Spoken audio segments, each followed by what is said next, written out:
Welcome to the Actually You Can podcast.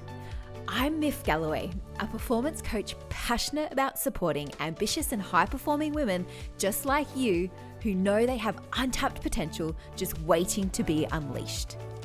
If you're looking to massively up-level your performance in all areas of life, you've come to the right place.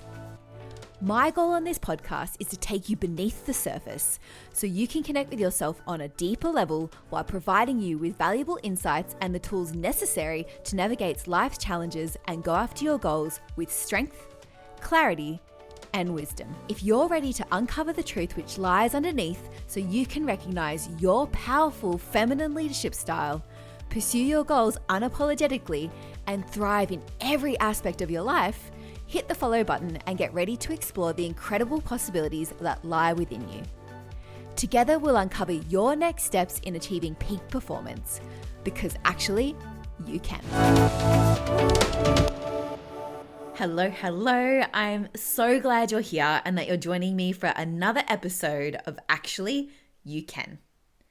For this week's episode, I had the absolute pleasure of speaking with Jeanell Greene, a life and relationship coach who is on a mission to bring more love and healing to the world. In our chat, we debunk the myth that ambitious and driven female leaders can't be in a loving and fulfilling relationship. We discuss how to integrate personal and professional goals while maintaining a strong and loving partnership. Yes, it is possible. We talk about everything from the need for self-love and acceptance and how to set boundaries and communicate effectively in your relationship. Whether you're looking to attract a new standard of relationship or build on the intimacy and connection in your current relationship, we've got something for you. Let's get to it. Hey Jeanell, welcome to the show. I'm so excited to have you here today. Miff, so excited to be with you today. And so I want to kick off with a question that I know a number of my female listeners are asking themselves, and that is, can they have really fulfilling, healthy relationships and lead really ambitious lives? Absolutely. And, the question is, why do we feel like we can't? Who told us that's not possible? Right? Um, Now I get it. I've always been a very ambitious, go-getter my entire life. And there have been times in my life that I've met men that I believe felt intimidated by me. And I used to think that I would have to change myself in order to be lovable, in order to attract the right man. And what I really learned was that I actually just have to love myself enough to be unapologetic. And when we're unapologetic, there's this level of confidence that shows up. And that I believe will attract the right person. Because when we are in a low vibration, when we question ourselves, when we don't know our value, I believe that's when we can attract low vibration people. But I think when you love yourself, when you love yourself and you know your values, you're able to set boundaries without apology. And so, when I met my husband, I was really straight with him. I'm like, this is the life I lead. This is what I expect from a husband. This is who I am. And, I'm not perfect, but this is what I want. And this is the kind of partner I'm really looking for. So are you game or are you not? And I think he loved that because for men, I think men need to know what is expected of them. And they want to please us, but if we're not clear about what that is, either for ourselves or we think that we shouldn't have to and that they should just be able to read our minds, then I think that's when we can get into a lot of trouble. So I'm a huge advocate, obviously, of communication. But I think a lot of couples, that I deal with that struggle in relationships, a lot of it is assumptions and expectations that we don't actually articulate. And then we get upset or frustrated that we're not getting what we want. But when our partner says, well, tell me what you want, we say something like, well, you should know. It's like, okay, but you don't even know. So how am I going to know? Yeah. And I'll be honest with you, I actually coach mostly men. This is how the conversation typically goes. Hey, woman, what do you want out of your man? Well, I want him to help me around the house. I want him to be more supportive. I want him to love me. I want him to listen to me. I want him to be more emotional. I want him to blah, blah, blah, blah, blah. Hey, man, what do you want? I just want to be happy. Okay, what does that mean? Well, I just want her to be happy. Okay, what does that mean? I just want to be appreciated. It's like so, it's simple, and yet we make it so complex. Wow. And at the same time, I'm gonna share a little bit about my life. This is actually my second marriage. Michael and I have been together for 18 years. He is my best friend. He is my rock. He is my inspiration. He's my teacher. He is my playmate. He is my rock. But before that, I was married to someone else. And looking back, I married him because I was afraid of being alone more than it was about actually being with someone who I felt was a compatible partner. And so I've done a lot of self growth and healing from that relationship. And I think a lot of people get into relationships often for the wrong reasons, or or they don't love themselves enough and they have um a belief that it's someone else's love that's going to make them happy and fill their cup. And so they don't actually do the work to love themselves. And the problem is we can only receive love to the level at which we believe we deserve love. So, I remember with my husband, when I first met him, he would just pour on the love. He's like, "You're amazing. You're beautiful. You're perfect." And I would just, I would avoid it. I felt so uncomfortable with that level of love. And I would call BS. I would say, "Oh, you're just trying to get in my pants." All these reasons that I told myself as to why it could not possibly be true. Mm.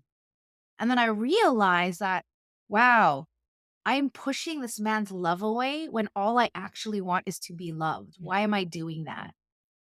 And so I really had to, stop and love myself. And, you know, if your group, if your women here are power women, my guess is they're very similar to me, where, growing up, it was about proving my worth because I felt so unworthy. I felt I'm 4'10", I'm Filipino.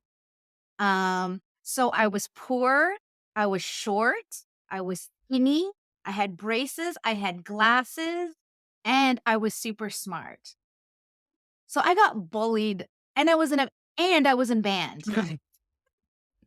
So I got bullied a lot growing up.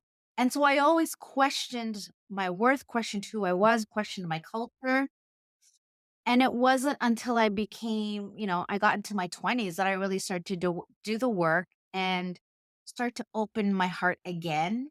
Because for so long, I was taught to just obey, to be happy, to be always smiling, to never show my emotion, to never admit that I want to cry. I had a very strong mother, and she never cried, never asked for help, never said no. And I could see myself trying to be that and realizing how lonely and how frustrating that was, that I couldn't actually be myself. Mm. So I think that's why it's so important to love who we are, even the parts of us that we don't love, and to just have compassion for that and to be soft about it. Yeah, and it sounds like the self-love you're talking about is really key for having healthy relationships. And a build-on question for that, do you think it's possible to start building that self-love while you're in a relationship, or do you need to be doing that work before you start entering a relationship? Does it depend on the partner and how successful you are with developing that self-love while you're in a relationship? I'd love to talk more about that. Absolutely. I would say most of my work, my self love work, has been while I've been Yeah. married. But I think, again, if you don't know who you are, it is so easy to fall into the trap where you make yourself become the person that you think everybody wants you to Yes. be, rather than honoring who you know intuitively you are. Right. And so we compare ourselves to others. And so we never feel enough. There was a point in my life when I remember wishing, I wish I was tall, skinny, blonde, and blue eyed. Yep. Because then I'd be sexy, because that was what beautiful was. And then I just had to get to the point where I was, you know what? There is only one of Janelle. And this man right here thinks I am the best thing since sliced bread. So why would I want to be anything else but that? But I think, again, whether you're in a relationship or not, is to love the skin you're in, because there is no one else like you. And, I don't know about your listeners, but I have a close connection with God.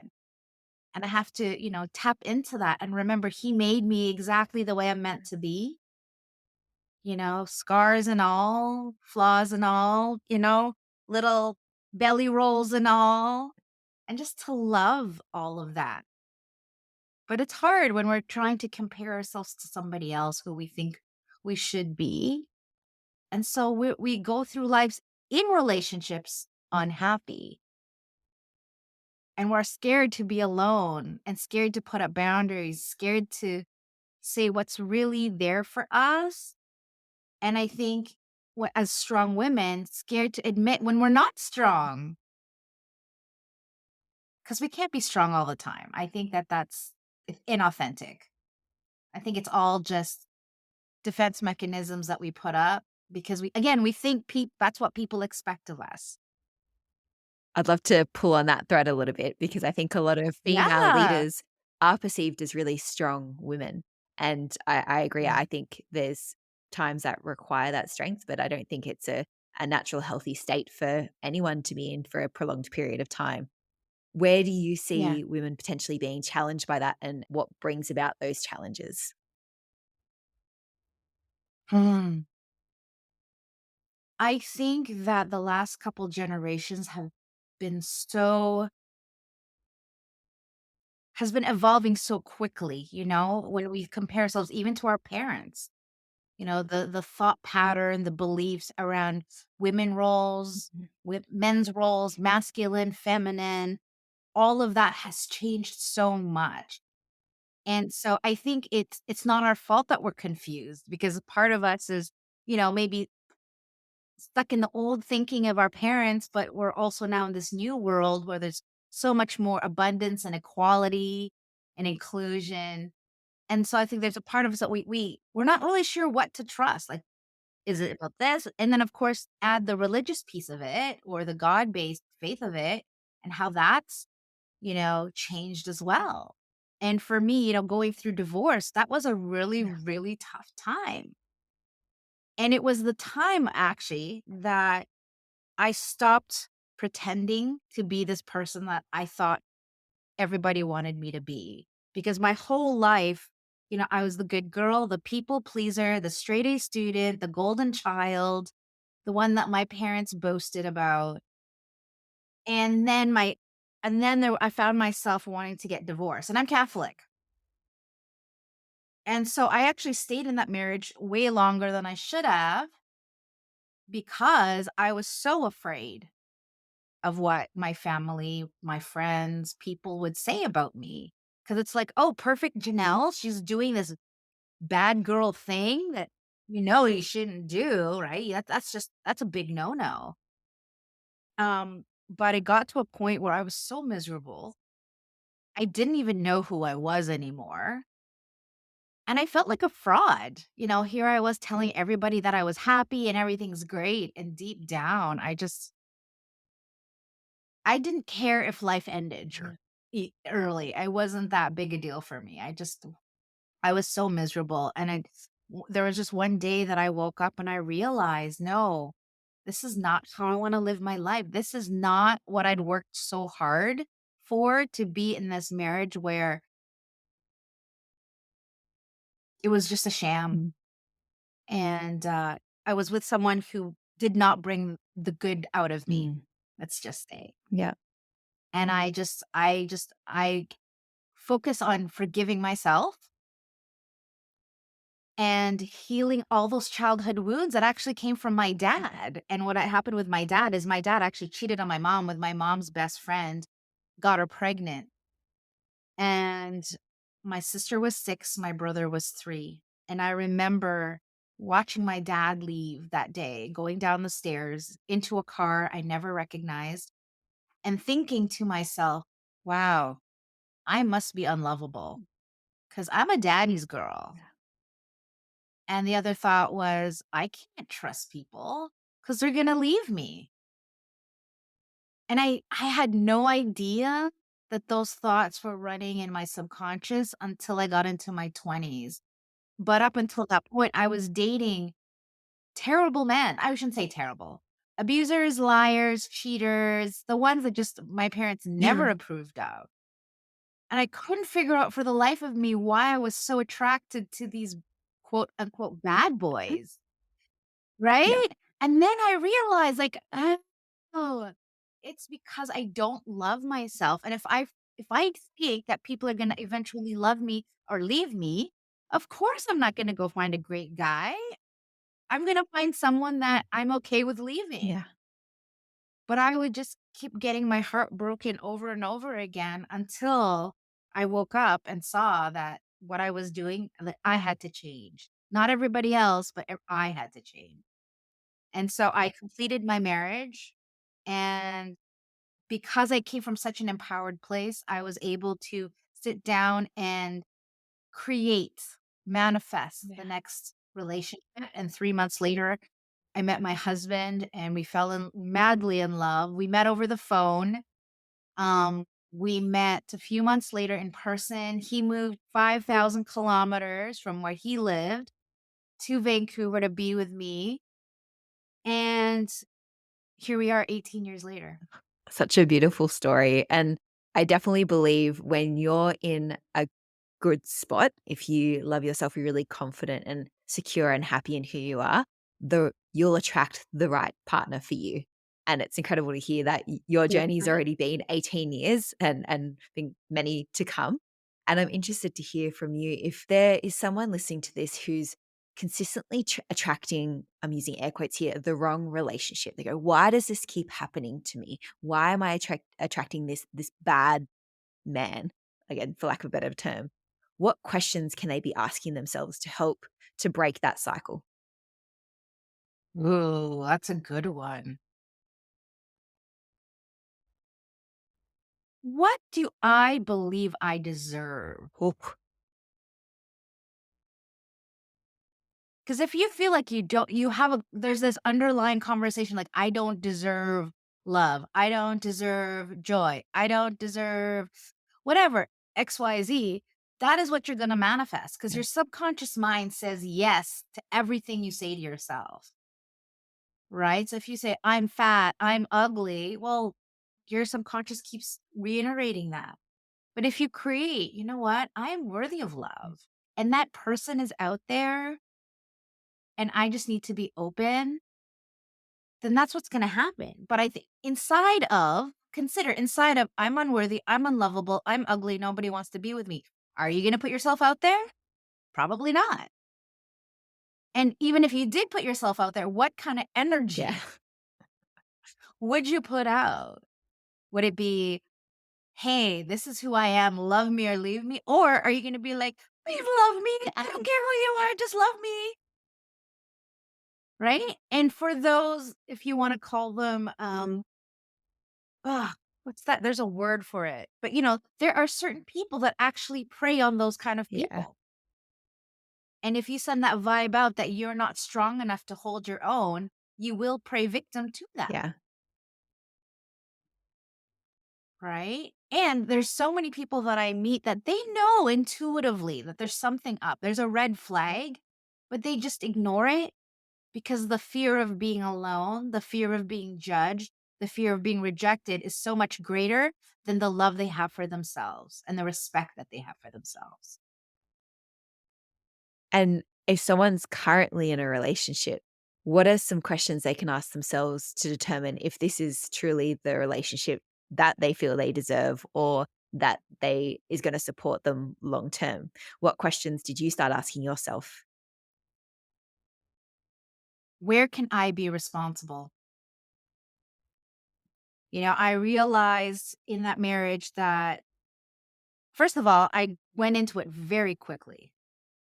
I kind of went into this attitude like, okay, great. I found someone who wants to spend his life with me.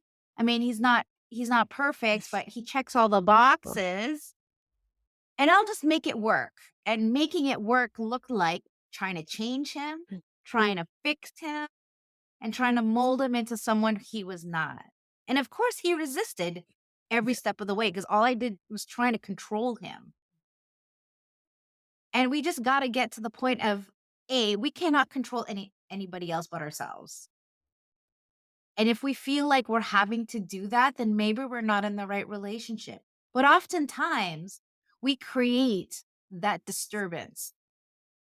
The biggest complaint of men is that they're unappreciated. yeah. And so if we ever wonder, well, why does my man in the beginning show up in this amazing way? He wants to do everything for me. And then all of a sudden, he checks out, he numbs out, he's always on his phone. He never wants to spend time with me. There's a reason. There's a reason. Now, obviously, there's jerks out there that I would say is the exception. But from what I've met, men typically pull away when they feel judged, and women too, right? But when they feel judged, when they're emasculated, when they try to do something really great and all that's pointed out is what they didn't do great, then of course they just give up. Their confidence drops and they're like, "Well, why would I do that thing when I know she's either going to do it again because it's not right, or she's going to make me feel less than?"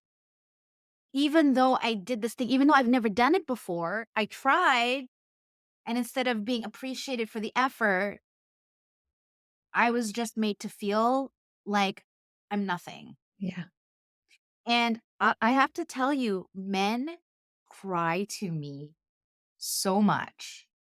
These strong, manly men come and just cry to me because how much they want to be loved and feel so helpless.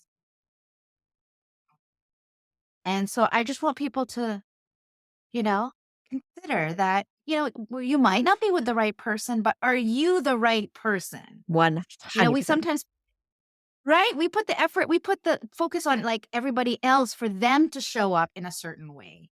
So, for example, I was coaching this couple and she says to me, "Well, I don't feel appreciated." I said, "Got it. So you got to be the change you wish to see though. Yep. So, here's your homework. Go and appreciate him."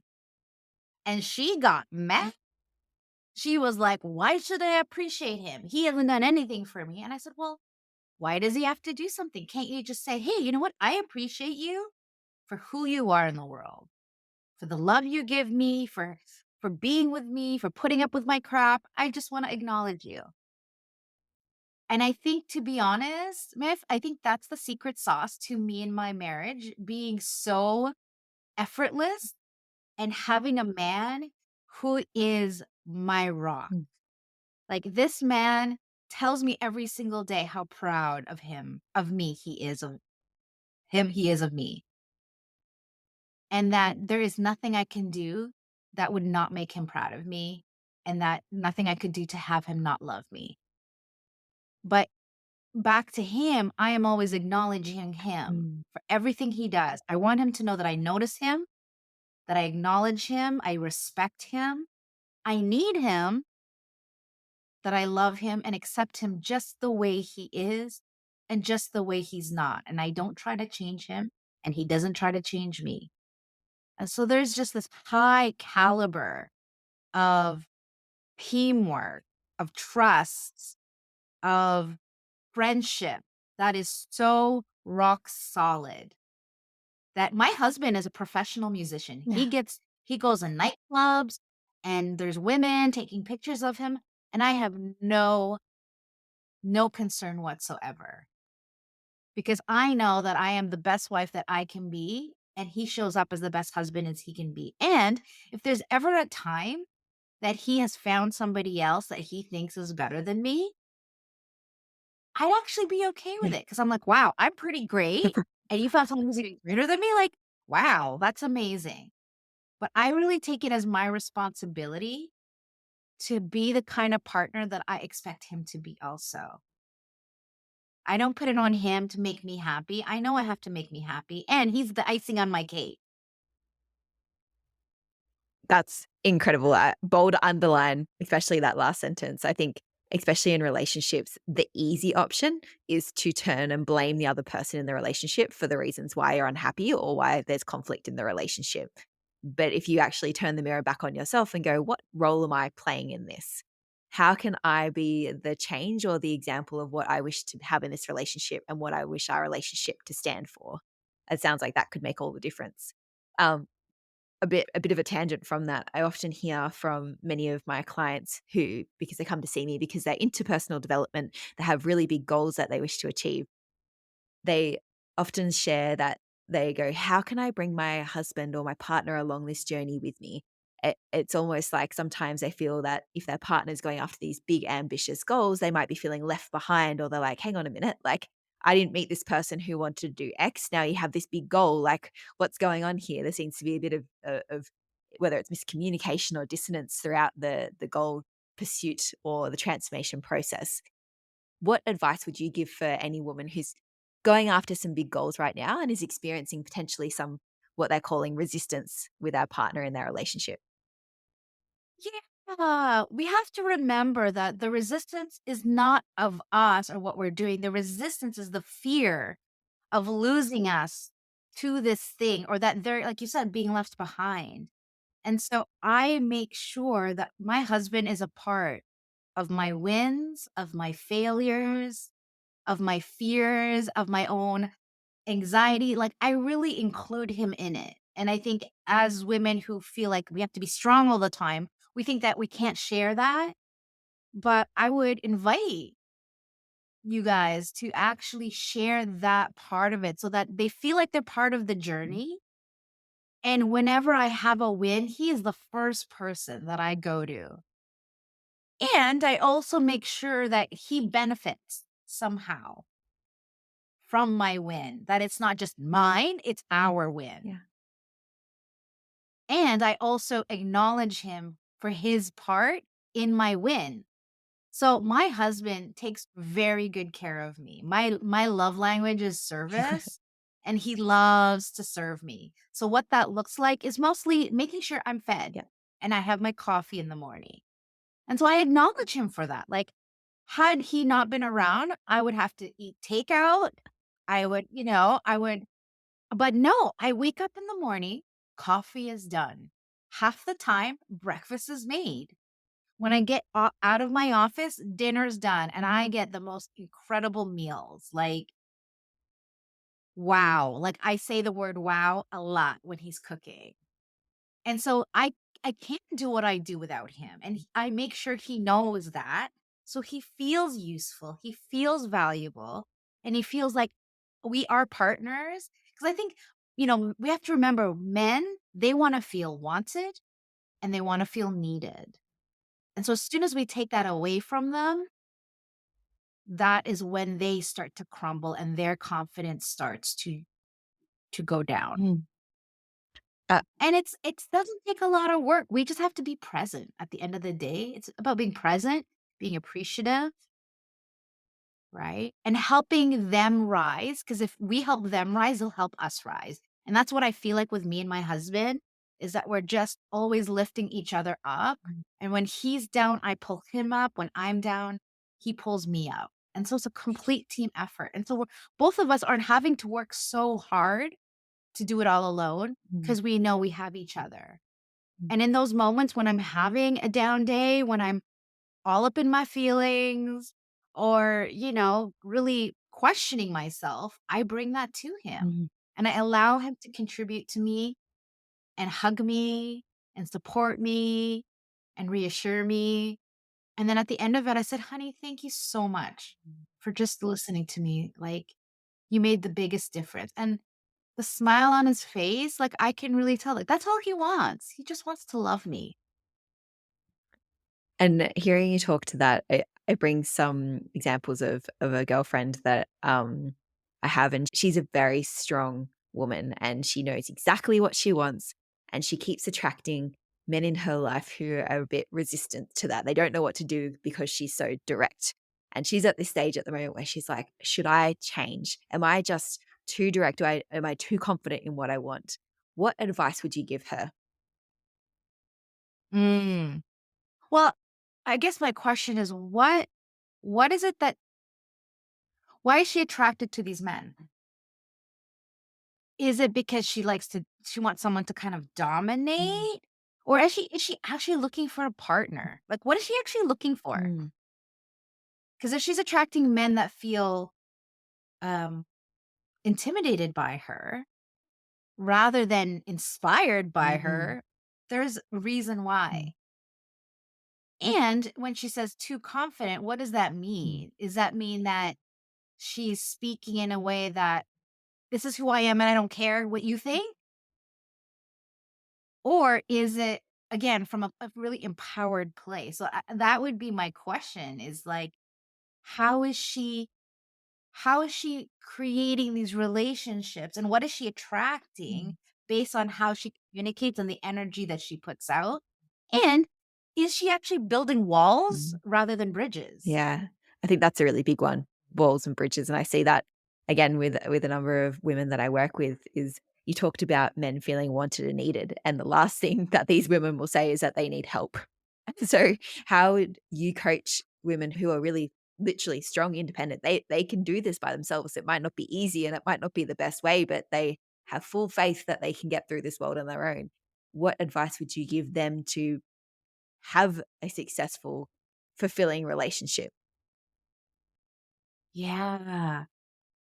I I believe part of being strong, and I'm saying part, not all, there's a fear there that is that is slowly humming in the background. And I'm not saying, again, I'm a strong woman and I'm also human. And I think when we pretend to be that we're completely void of that, that we're like robots, Yeah. right? It just creates, it, first of all, attracts a certain kind of partner, but it also tells people in the world that you are someone who, A, doesn't need anybody. So then no one can actually contribute to you, right? And also when strong, because I know a lot of strong women, it almost feels like they're untouchable. Yeah. Like there's almost like this I don't want to say prickliness, but almost like a prickliness to them. And it's almost like they're afraid of showing their soft side. They're afraid, but the soft side is the authentic, is like it's authentic. It's not fake. I would assert that it's the strong piece that's is the fake piece. Mm. Because strength doesn't mean being stoic, being like uber confident. I think personally, we need to change, what does strong actually mean? Yeah. Same thing with men, right? Yeah. What does a strong man look like? To me, my husband cries. And in the beginning, I thought it was so weird. I was so awkward about it because I wasn't Mm. comfortable with crying. And what I realized is like, man, this is so extraordinary that this man trusts me so much that he opens his heart to me to show his vulnerable side, to show me that, yeah, he does have insecurity, and that he allows me to contribute and comfort him. But I mean, that is a very small piece of who he is. 99% of the time, he's the 6'1", 240-pound man who is like goatee, bald head. When you look at him, you'd be like, oh, he's kind of intimidating looking. Mm. But then he opens his mouth and he's the kindest, most sweetest, most generous, most loving, family oriented, most responsible, articulate, intuitive, courageous man that I've ever met, and talented. He is so Mm. talented. But it's like, how can we love each other for who we are? All of it, Mm. right? We're not two-dimensional beings. There's so many different parts of us. And when we can love ourselves, the soft part, the hard part, the gushy part, the dark part, the light part, then we can actually be okay with loving those parts of other people.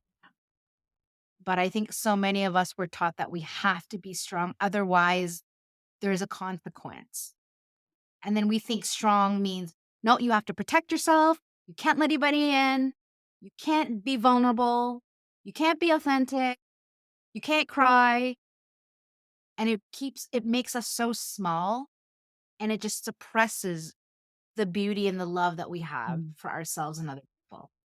And that was a hard lesson for me. I come from a world of sales where it's like 90% men, Mm. and it's all about just the numbers. It doesn't matter how you feel. You just got to hit those numbers. And so I had to turn off a part of me, and Yeah. it was suffocating. And around the time I turned 40 was when I said, no more. I want to be me. I have made the money. I won the free trips, 2 of them, and I was still unhappy. And I thought, well, once I prove that I can run with the big Mm. boys, then I'm worthy. Then I'll be happy. Then I can say, see, I did it. Yeah. And then I got to the top of the mountain that I had been working my entire life for. And I got there and I was like, wow, this is great, but I'm alone. Yeah. And now what? So that's when I decided to leave all of that and basically, you know, come to a place where I could start all over again. So I quit my job. I hired a coach. I basically took off that uniform that I had been wearing for so long, Mm. took off that perma grin that's been on my face, pretending that I'm okay, that I've got it all together. And I decided to rebuild myself from that point forward. Mm. And now I coach really powerful people in their marriages so that they can be really amazing parents Yeah. and partners, people, and live a really extraordinary life. What an incredible gift you bring to the world in supporting people to do that. It's really interesting to hear your story. You mentioned you're in a sales environment, and there's many women who listen to this show who are either in sales or corporate, which is either male dominated or masculine energy is the main vibe of the place. What would you say to those people who are in those environments? How would you encourage them to feel like they can take off that uniform at home? So they might need to put up that armor or the prickliness on their skin in those environments. Whether that's a good or not a good thing, we can leave that, but how can they feel like they can drop the armor at home more comfortably? Yeah, that's a tough one. I grapple with that as well because it's so much of who we believe we are. It's part of our identity. And I think maybe that's what it is saying, well, yeah, this is my identity from 9 to Yeah. 5, but what is the identity I want to have when I'm home? Because it doesn't work. And this, I think, the problem for so many people is, they're confident, they feel like at home at work, and then they come home and they feel like a completely different person. I work with lawyers and doctors and CEOs who are so confident at work, and they go home and their life just sucks. They hate it. They're miserable. They they feel invisible. They feel unworthy. It's just like completely two different personalities. And so I guess I would say is we don't have to label ourselves as anything. Like, what if we were just we are who we are. We're not good, we're not bad, we're not right, we're not wrong, we're not dumb, we're not smart. We just are who we are. Because inside of a space of nothingness is a space for everything or anything. Yeah. But when we say, I am a salesperson, I am a mother, right? I am X. Now it's like that's the container that we have to stay in. But what if we just said, "You know what? I am who I am, and every day it's different, and every day I get to learn and discover and continue to expand that." I think it's tough because we've been brought up in a society where it's all about labels. Yeah. I am a doctor, I'm a teacher, I'm a six-figure earner, I'm successful, I'm not successful, I'm a failure, I'm a something. Yeah. At school, it's like, what university degree do you want to do? Then when you have your own business, it's like, what label do you need to put on yourself so people know what you do? Because people love labels. People like to know where they sit or what to expect, all that sort of stuff. I love what you mentioned before about how that can almost be a trap, because I know I used to see myself as, you know, who I am in the workplace. That's who I am. I now acknowledge it. It's part of who I am. And in different environments, I might decide to turn up different parts of me depending on what's called for. So if I'm in a meeting that I'm leading, I'll have a very different approach to if I'm at home having just a regular conversation with my husband. He doesn't need me to lead a conversation with a PowerPoint presentation and giving facts and stats. He just needs someone he can have a regular conversation with. So I think it's, to your point, not Yeah, labeling ourselves, but acknowledging that there's many facets to ourselves and deciding which part of you do you want to play in a bit more in this environment.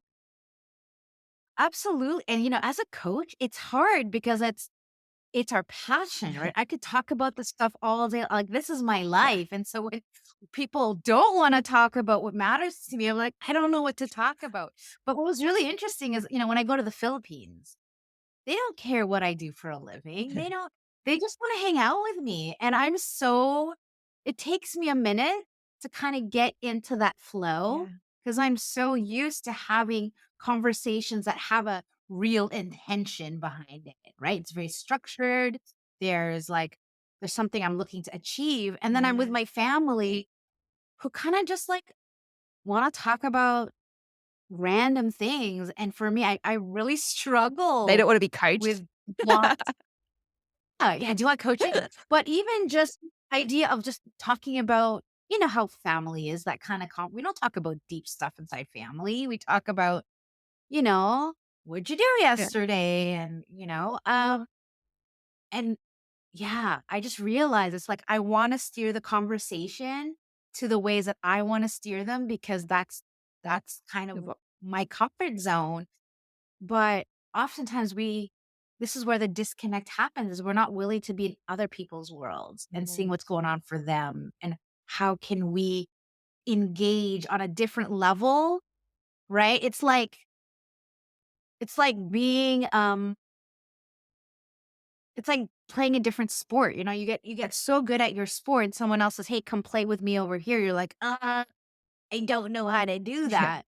But if we just go for it and just lean into that and see what there is to learn and be willing to fail and not be great at something. I think that's what another thing. So many of us we avoid things or relationships that we are not sure that we're going to succeed in. Yes. And so we stay small, we stay in this comfort zone, but growth, as you and I both know, growth exists, change exists outside of the comfort Yeah. zone. And so if we want to grow as a human, grow as a friend, grow as a daughter, we have to be willing to be uncomfortable, have uncomfortable conversations, and be open to communicating with people that are not like us. And that's hard. Being in relationships, I say outrightly, it's hard. I mean, I used to say to my partner, I'm like, I don't need you. Like, I could be fine by myself. I can get through this well by myself. I want to be with you. And it's not easy because we're two different humans. And especially when we first got together, it's like we're just triggering each other because we're trying to merge both of our lives together. All this sort of stuff's coming out. But there is such beautiful things that get created from that. Like, because of his Yeah. background and his opinions and his viewpoints, he's opened my world up, and because of him, things that Yeah. I didn't think possible myself are now possible. And so, yes, it's challenging and it's hard and it's uncomfortable. But holy fuck, on the other side of all that challenge and discomfort is something truly amazing if you're willing to put yourself out there. Yeah. Putting yourself out there and not taking it personally. Yes. I'd love to talk about that more.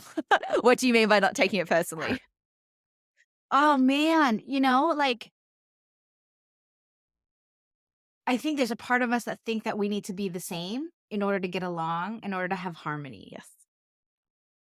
And so we either don't share what's really there for us, or we go into trying to dominate or change or make wrong the other person. The other piece I see, in my relationship, because my husband sometimes is he's of a quieter, he's an introvert. And sometimes I'll notice his energy shift and I'll say, honey, what's Yeah. wrong? He's like, nothing. No, no, what's wrong? Nothing. And he's a peacemaker, so he doesn't want to bring things up. And then he'll eventually tell me what's wrong. The reason I say this is sometimes when we don't share what's really there for us, it's so easy for the other person to make up a Yeah. story that they did, Yeah. 100%. right? And unless we have the trust and the ways of communicating, hey, honey, you know what? I'm really in a bad mood right now, and it's not you. And I just need you to know that, and I just need to go deal with myself. Yeah. He's like, okay, got it, right? But if I'm being cranky, I'm not acknowledging that something just happened. I'm gonna take it out on him. He's gonna wonder, what the heck did I just do? Right? And now he feels bad. Or he might make up a story that, oh, Janelle doesn't love me, or something like that. And so I think, this comes back to being aware of what's going on with us. What are their thoughts? What are the emotions happening? Do I need to communicate that to people so that they know how to support me? Like for me, sometimes I just need to go for a walk. Yeah. And it's not like I don't want to be with you. It's not like I'm tired of you. I'm just dealing with something, and going for a walk would really help me out right now. And he's like, okay, got it. So there's no weirdness. Okay. There's like, and then he can come and check in with me later. Hey, how'd that walk go? Do you feel better? Yeah. Like, yeah, I feel better. Do you want to talk about it? No, I don't want to talk about it. Okay. How beautiful is But that? when we don't do that, yeah, it's so simple. But most people don't do that. They just come home from work. They're grumpy. Their partner's in a good mood. They're like, "Hey, how's Yeah. it going?" "Ah, okay, blah, blah, blah." Oh, okay. And now we've brought down the energy of the room. And now we've got two people who aren't talking. One is dealing with their day. The other one is like, okay, what did I do? How do I fix this? Right? Is it me? Is it them? Did something happen? Do they still love me? Right? It's so easy to start making, especially women. Yeah. We love to make up story and meaning when they're just dealing with them, whatever they're dealing with. It has nothing to do with us. But again, if we don't have that communication, we don't have that foundation of trust, right? And safety inside the Yeah. relationship, it's so easy to, especially if you have childhood wounds, Yeah. right? Of that whether you can't trust people, people will leave you, that you're unlovable, that you're unworthy, that you're undeserving, all of that will start to show up. You And now you put a crack in something that really didn't need to have a crack in it. You shared Yeah. so many incredible tips, and I would love to finish off, but if you wouldn't mind sharing, what's a really actionable step that someone can do in the next 24 to 48 hours, especially one of our strong, powerful female leaders? What's something that they can do to take responsibility for having a really healthy and fulfilling relationship? Yeah. Get clear about who you want to become and what you want to create. Not who you are in this moment, but like, what do I want? Okay. I want more love, laughter, and connection. Okay, great. Now that you know that's the experience you want to create, how can I impact that? How can I take one action today with someone that I care about? Okay, well, if I want to take on connection, well, you know what? I could call a friend that I haven't called in a really long time. Yeah. I could just go and share something that's been going on for me that, I've been trying to deal with on my own. And I can actually go and share that with someone who I know loves me and cares about me. Because here's the thing, I think there's this belief that vulnerability is weakness, Yes. but we can't have connection without vulnerability. And we all want to connect. We all want to feel like we're not alone in what we're dealing with.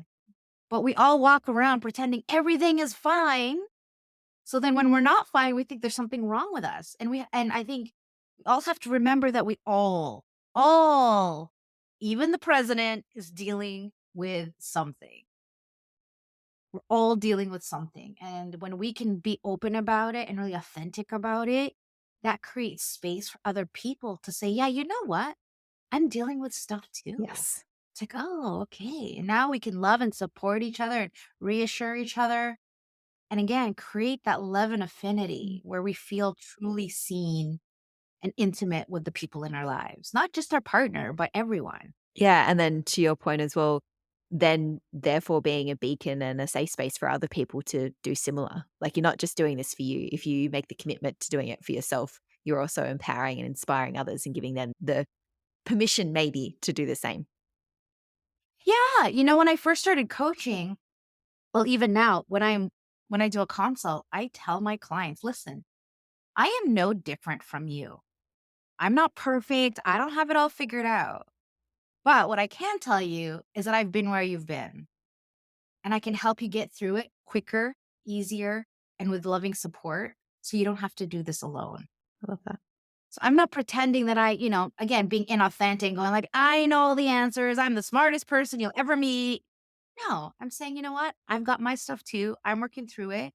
And I've got some tools and techniques that you can use that you can now, make your life better. Yeah. And I remember when I first became a coach, I thought that I needed to know all the answers. I'm like, I need to read every single relationship book out there so that I can be like this wise, you know, teacher, if you will. And what I just got so quickly was that all people want from me is they want to feel heard. They want to feel like they're not alone and they want to know that there's hope. Yeah. That's all they really truly want from me. But because I'm such a smarty pants, I like giving them all these tips and all this wisdom and all this advice. And it's like, it's great, but that's actually not what they're there for. Yeah.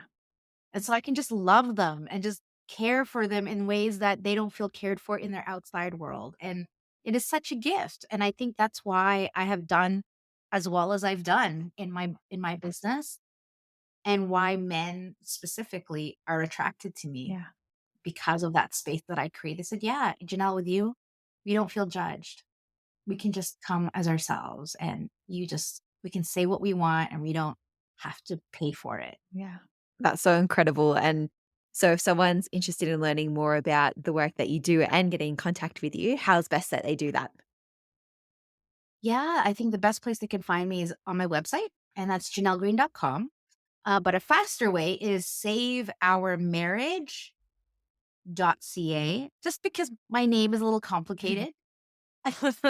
But yeah, I kind of work with three sort of groups of people. One is couples who are really struggling in determining if this marriage is salvageable. And typically they come from divorced parents themselves.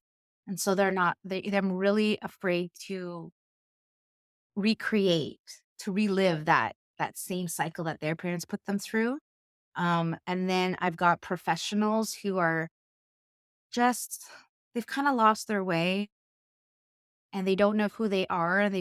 They're kind of been on autopilot for so long and now they're at this point in their life where they're like, this is actually not what I want to do anymore. And they want to find themselves.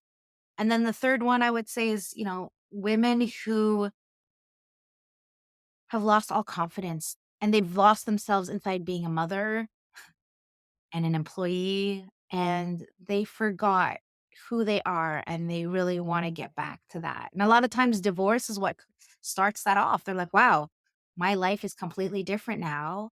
So who do I want to become and how am I going to get through this next chapter of my life in an empowered manner? So those are kind of the three key groups that I work with. I love it. And those messages can definitely resonate with the people listening in. So do yourself a favor and reach out to Jeanell. I'll put the links in the show notes below. But thank you so much again, Jeanell, for joining us today. It's been an absolute pleasure and very grateful to have you on today. Thank you so much, Viv. I loved it as well. Thank you. Thank you so much for tuning in to today's episode. I hope this was helpful. If you thought of someone while listening to this podcast, I would be so grateful if you could share this episode with them. While you're doing that, please also take a moment to leave a review on the podcast if you haven't yet already.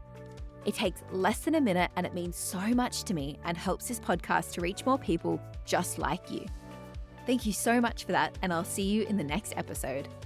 In the meantime, go out and achieve every dream you have, because actually, you can.